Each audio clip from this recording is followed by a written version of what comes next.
Duncan, the award-winning television personality, actress, singer, dancer. Many of you recognize her as the girl in the Wheat Thin commercials. Sandy has taken on a formidable task in being Peter Pan. Her interpretation of the boy who would not grow up will, by some, be compared to Maud Adams. They will be very old people who compare it to Maud Adams, who brought James Barrie's play to America in 1905.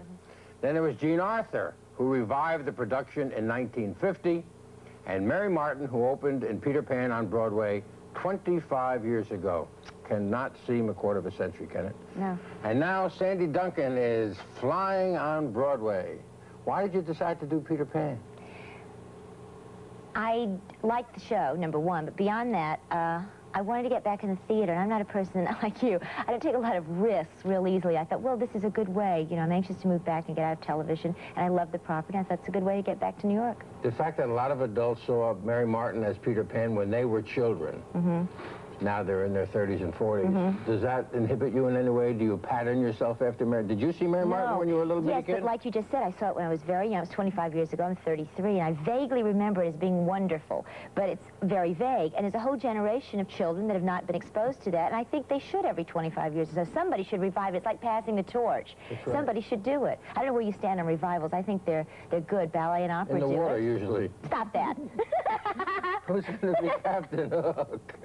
George Rose. George Rose is wonderful. He is wonderful. Yeah, so he'll be Captain Hook. Are you changing the plan in any way, or are you sticking exactly to the show that Barrie wrote? We're sticking to the play that Barrie wrote.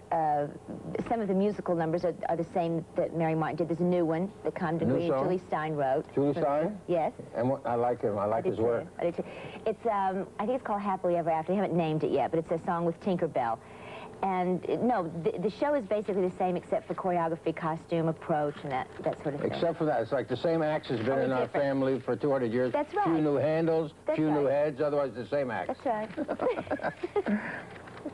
I want to talk about your eye a minute because everybody is waiting for me to ask you about your eye, and then we get over with it. About 7 years ago, huh? It was 7 years ago. There's a lot of misinformation about it because... Let me set the record straight. That's a real left eye. Yeah. What really happened, it was not an eye problem. I had a tumor that destroyed the optic nerve, but it didn't destroy the eye itself. So I don't have a prosthesis, which a lot of people think I do. Yeah, they think I do have that. Glass eyes don't move. Your eyes move. No, there's nothing wrong if something's happened to you where you need one, but it's misleading for people who have them and would like to get one as good as mine. See, that's... You have real eyes, and your left one is sightless. Sightless. And the other one's not too good.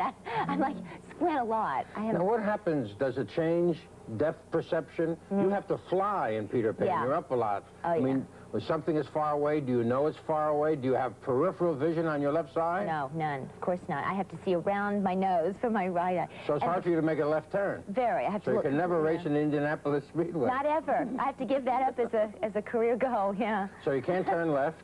The flying is it's like dancing. I had to compensate for it because dancers obviously do a lot of lifts and you run together. And I crashed into a lot of people in the beginning. Oh, I didn't know you were so close.